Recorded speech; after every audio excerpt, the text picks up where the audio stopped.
সাবেক এমপি সুমন সহ আওয়ামী লীগের ৫ নেতা গ্রেপ্তার। যশোরে চাঁদা না পেয়ে কৃষককে কুপিয়ে জখম, অভিযোগ বিএনপি কর্মীদের বিরুদ্ধে। শাপলা না দিলে বাতিল করতে হবে ধানের শীষ, হুঁশিয়ারি নাসিরুদ্দিন পাটোয়ারির। বিএনপির ধানের শীষ নিয়ে অযথা টানাটানি করেন কেন, প্রশ্ন মির্জা ফখরুলের। পিআর নিয়ে জাতির রায় আমরা গ্রহণ করব, মন্তব্য গোলাম পরোয়ার। এতক্ষণ শুনছিলেন সংবাদ শিরোনাম। পুরো খবর পেতে ভিডিওটি শেষ পর্যন্ত দেখুন।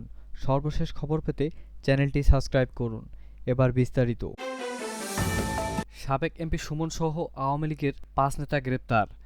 ঢাকা মহানগর গোয়েন্দা পুলিশ ডিবি নওগাঁ ৬ আসনের সাবেক সংসদ সদস্য মোহাম্মদ ওমর ফারুক সুমনকে রাজধানী থেকে গ্রেপ্তার করেছে। বৃহস্পতিবার ৯ অক্টোবর দুপুরে বিষয়টি নিশ্চিত করেন ডিএমপির মিডিয়া অ্যান্ড পাবলিক রিলেশনস বিভাগের উপপুলিশ কমিশনার ডিসি মোহাম্মদ তালিবুর রহমান। তিনি জানান, নওগাঁ ৬ আসনের সাবেক এমপি মোহাম্মদ ওমর ফারুক সুমনকে ডিবি পুলিশের একটি টিম গ্রেপ্তার করেছে। তবে প্রাথমিকভাবে গ্রেপ্তারের কারণ বা অভিযোগের বিস্তারিত এখনও জানা যায়নি। তিনি বলেন, ঘটনার বিষয়ে বিস্তারিত তথ্য পরে জানানো হবে। ডিএমপির পাঠানো এক বার্তায় জানানো হয়, সাবেক এমপি সুমনসহ মোট ৫ জনকে গ্রেপ্তার করেছে গোয়েন্দা পুলিশ। গ্রেপ্তারকৃত সবাই কার্যক্রম নিষিদ্ধ ঘোষিত আওয়ামী লীগ ও এর অঙ্গ সংগঠনের নেতাকর্মী বলে জানানো হয়। সূত্রে জানা গেছে, সম্প্রতি সময়ে নিষিদ্ধ ঘোষিত সংগঠনগুলোর পুনর্গঠন ও গোপন বৈঠক নিয়ে গোয়েন্দা সংস্থার নজরদারি বাড়ানো হয়েছিল। সে পরিপ্রেক্ষিতেই রাজধানীর বিভিন্ন এলাকায় অভিযান পরিচালনা করে ডিবি। ডিবির একাধিক সূত্র জানিয়েছে, গ্রেপ্তার ৫ জনের বিরুদ্ধে রাষ্ট্রবিরোধী কার্যক্রম ও সহিংসতার পরিকল্পনা জড়িত থাকার প্রাথমিক অভিযোগ পাওয়া গেছে। তবে আনুষ্ঠানিকভাবে মামলার বিষয়টি এখনও নিশ্চিত করা হয়নি। সাবেক এমপি মোহাম্মদ ওমর ফারুক সুমন নওগাঁ ৬ আত্রাই রানীনগর আসন থেকে আওয়ামী লীগের মনোনীত প্রার্থী হিসেবে নির্বাচিত হয়েছিলেন। পরবর্তীতে দলীয় অভ্যন্তরীণ দ্বন্দ্ব ও সাম্প্রতিক রাজনৈতিক পরিবর্তনের পর থেকে তিনি রাজনীতিতে নিষ্ক্রিয় ছিলেন বলে স্থানীয় সূত্রে জানিয়েছে। ডিবি জানিয়েছে, প্রাথমিক জিজ্ঞাসাবাদ শেষে বিস্তারিত তথ্য সংবাদ সম্মেলনের মাধ্যমে জানানো হবে। যশোরের মনিরামপুরে চাঁদা না পাওয়ায় এক কৃষককে ধারালো অস্ত্র দিয়ে কুপিয়ে জখমের অভিযোগ উঠেছে।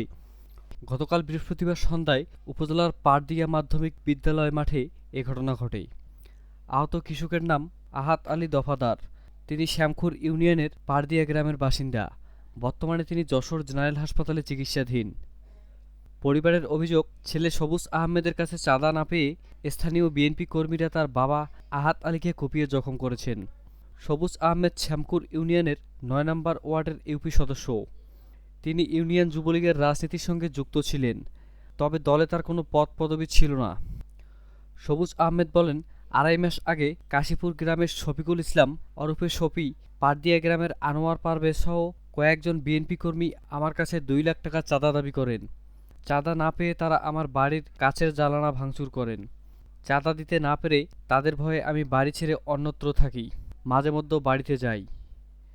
সবুজ আহমেদের অভিযোগ, গতকাল সকাল ৯:৩০টার দিকে শফিকুল ইসলাম ও আনোয়ার পারভেজ সহ নূর আলী, নাইম হোসেন, রাকিব হোসেন ও মশিয়ার রহমান সবুজের খোঁজে বাড়িতে আসেন। তিনিও তার বাবা তখন বাড়িতে ছিলেন না। সবুজকে না পেয়ে তার স্ত্রী ও ৪ সন্তানের উপস্থিতি ঘিরে তল্লাশি চালিয়ে তারা ঘেরের মাছের খাবারে ৭০,০০০ টাকা নিয়ে যান এবং সবুজের স্ত্রীকে শ্লীলতাহানির চেষ্টা করেন। চলে যাওয়ার সময় তারা ৭ লাখ টাকা চাঁদা দাবি করেন। এই বিষয়ে মণিপুর থানার ভারপ্রাপ্ত কর্মকর্তা ওসি বাবলুর রহমান খান বলেন, আওয়ামী লীগের সময় সবুজ আহমেদের বিরুদ্ধে এলাকার লোকদের নানাভাবে হয়রানির অভিযোগ রয়েছে। ঘটনাটি ঘটেছে সবুজ আহমেদকে খুঁজতে গিয়ে। তাকে না পেয়ে তার বাবাকে কুপিয়ে জখম করার ঘটনা ঘটেছে। তবে এ ঘটনায় চাঁদাবাজির কোনো খবর পাওয়া যায়নি। সবুজের পরিবারের পক্ষ থেকে এখনও লিখিত অভিযোগ পাওয়া যায়নি। অভিযোগ পেলে তদন্ত করে আইনগত ব্যবস্থা নেওয়া হবে। শাপলা প্রতীক ছাড়া কোনোভাবেই জাতীয় নাগরিক পার্টি এনসিপি নির্বাচন কমিশনের নিবন্ধন নেবে না বলে স্পষ্ট করে জানিয়েছেন দলটির মুখ্য সমন্বয়ক নাসিরুদ্দিন পাটোয়ারি। বৃহস্পতিবার ৯ অক্টোবর সন্ধ্যায় আগারগাঁওয়ে নির্বাচন ভবনে প্রধান নির্বাচন কমিশনার সিইসি এএম নাসিরুদ্দিনের সঙ্গে বৈঠক শেষে সাংবাদিকদের তিনি একথা জানান। বৈঠকে ইসি সিনিয়র সচিব আক্তার আহমেদও উপস্থিত ছিলেন। বৈঠক শেষে সাংবাদিকদের ব্রিফিংয়ে নাসিরুদ্দিন পাটোয়ারি বলেন, ২ ঘণ্টা আমরা ওনাদের সিইসি ও সচিব প্রশ্ন করেছিলাম, শাপলা প্রতীক যদি না দিতে চান সেটাতে আপনাদের ব্যাখ্যা কী। ২ ঘণ্টা ওনারা নিশ্চুপ ছিলেন, কোনো ব্যাখ্যা দিতে পারেননি। নাসিরউদ্দিন পাটোয়ারি বলেন, নির্বাচন কমিশনের সামনে দুটি রাস্তা আছে। একটি হলো ধানের শীষ তারা সোনালী আঁশ বাতিল করা, আরেকটি হলো শাপলা দেওয়া। আমরা চাই কোনো প্রতীক বাতিল না হোক। তাই আমরা শাপলা পেতে আইনি বা রাজনৈতিক কোনো বাধা দেখি না। এজন্য আমরা আশাবাদী শাপলা পাব। সে বিষয়ে আমরা জানিয়ে এসেছি, কিন্তু ওনারা নিশ্চুপ ছিলেন। পাটোয়ারি আরও বলেন, শাপলার বিষয়ে আমরা অনড় আছি, অনড় থাকব, কারণ এটি আমাদের অধিকার। আইনি কোনো প্রতিবন্ধকতা নেই, রাজনৈতিক কোনো বাধা নেই, তাহলে সমস্যা কোথায়? এ সময় তিনি আরও বলেন, যদি নির্বাচন কমিশন কোথাও থেকে চাপ অনুভব করে বা কেউ ইসিকে চাপ দিতে থাকে, তাহলে সেটা আমাদের জানানো উচিত। ফেব্রুয়ারির নির্বাচন নিয়ে যদি কোনো অনাকাঙ্ক্ষিত ঘটনা ঘটে অথবা এ বিষয়ে যদি চ্যালেঞ্জ বা অবস্টাকল সৃষ্টি করে থাকে, এটা নির্বাচন কমিশন কিছুটা দায়ী থাকবে। শেষে তিনি বলেন, আমরা গণতান্ত্রিক পথে লড়াই চালিয়ে যাব। ইনশাআল্লাহ আমাদের নিবন্ধন শাপলার মাধ্যমেই হবে, অন্য কোনো প্রতীকে এনসিপি নিবন্ধন হবে না। বিএনপির ধানের শীষ নিয়ে অযথা এত টানাটানি কেন, প্রশ্ন মির্জা ফখরুলের। বিএনপির নির্বাচনের প্রতীক ধানের শীষ নিয়ে অযথা কেন টানাটানি প্রশ্ন করছেন বিএনপির মহাসচিব মির্জা ফখরুল ইসলাম আলমগীর। কারো নাম উল্লেখ না করে তিনি বলেন, ভাই আমরা তো তোমাদের মার্কাতে বাধা দেইনি। তোমাদেরকে তোমাদের মার্কা দেবে নির্বাচন কমিশন, সেটা নির্বাচন কমিশন সিদ্ধান্ত নেবে।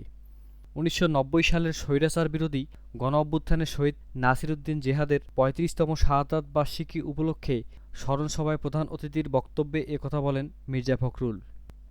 আজ শুক্রবার রাজধানীর রমনা ইঞ্জিনিয়ার্স ইনস্টিটিউশন মিলনায়তনে এ অনুষ্ঠান অনুষ্ঠিত হয়। আয়োজন করে শহীদ জেহাদ স্মৃতি সংসদ। শাপলাকে নির্বাচনী প্রতীক চায় জাতীয় নাগরিক পার্টি এনসিপি। তবে নির্বাচন কমিশন দলটিকে এই প্রতীক দিতে অস্বীকৃতি জানিয়েছে। গতকাল বৃহস্পতিবার এনসিপির মুখ্য সমন্বয়ক নাসিরউদ্দিন পাটোয়ারি নির্বাচন কমিশনে গিয়ে এক বৈঠকের পর তাদের দাবি পূর্ণব্যক্ত করে বলেন, হয় শাপলা প্রতীক দিতে হবে, নয়তো ধান সোনালী আঁশ বাদ দিতে হবে। এই সত্ত্ব নির্বাচন কমিশনকে দিয়েছে এনসিপি। নাসিরউদ্দিন পাটোয়ারি বলেন, শাপলা প্রতীক ছাড়া এনসিপি নিবন্ধন নেবে না। আজ মির্জা ফখরুল ইসলাম আলমগীর বলেন, কিছু কিছু ব্যক্তি বা দল তারা ধমক দিচ্ছে, হুমকি দিচ্ছে যে অমুক মার্কা দিলে আমরা নির্বাচনে যাব না বা অমুকের মার্কা থাকতে পারবে না। আমরা কথা বলি নাই যে তোমাদেরকে মার্কা দেওয়া যাবে না। তাহলে অযথা বিএনপির ধানের শীষ নিয়ে টানাটানি কেন? ধানের শীষ অপ্রতিরোধ্য এবং এটিকে থামিয়ে রাখা যায় না উল্লেখ করে মির্জা ফখরুল ইসলাম আলমগীর বলেন, গ্রামগঞ্জে যেখানে যাবেন সেখানেই একটাই স্লোগান, শুধু ধান লাগাও, ধান লাগাও। এটাই হচ্ছে প্রধান সমস্যা। এই জন্য ধানের শীষকে রুখে দিতে, আটকে দিতে হবে। কারণ ধানের শীষ জিতে গেলে ওই যে বাংলাদেশের শত্রুরা আছে, সেই শত্রুরা তাদের সব ষড়যন্ত্র থেকে পরাজিত হয়ে চলে যেতে বাধ্য হবেই। পিআর নিয়ে জাতির রায় আমরা গ্রহণ করব বলে মন্তব্য করেছেন জামায়াতে ইসলামীর সেক্রেটারি জেনারেল মিয়া গোলাম পরোয়ার। শুক্রবার ১০ অক্টোবর দুপুরে জাতীয় মসজিদ বাইতুল মোকারেম দক্ষিণ গেটে আয়োজিত গণমিছিল পূর্ব সমাবেশে প্রধান অতিথির বক্তব্যে তিনি এসব মন্তব্য করেন।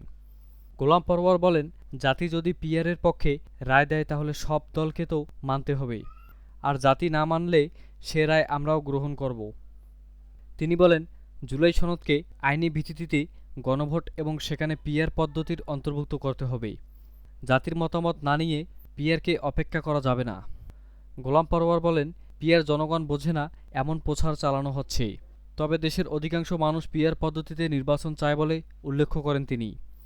সেক্রেটারি জেনারেল বলেন, ফ্যাসিবাদের দোসরদের বিচার বিঘ্নিত করতে বারবার অপচেষ্টা চালানো হচ্ছে। বিশেষ দলের চাপে প্রশাসনে তাদের পছন্দের লোক বসানো হচ্ছে। এতে লেভেল প্লেয়িং ফিল্ড বিঘ্নিত হচ্ছে। লেভেল প্লেয়িং ফিল্ড নিশ্চিত না হলে আবারও বিতর্কিত নির্বাচন হবে। একটি দল সহযোগিতা করছে না উল্লেখ করে তিনি আরও বলেন, অনেকেই দ্রুত নির্বাচন চায় কিন্তু সংস্কারের সহযোগিতা করে না। দলের চেয়ে দেশ বড়, মুখে বললেও কাজে তা প্রকাশ করছে না একটি রাজনৈতিক দল।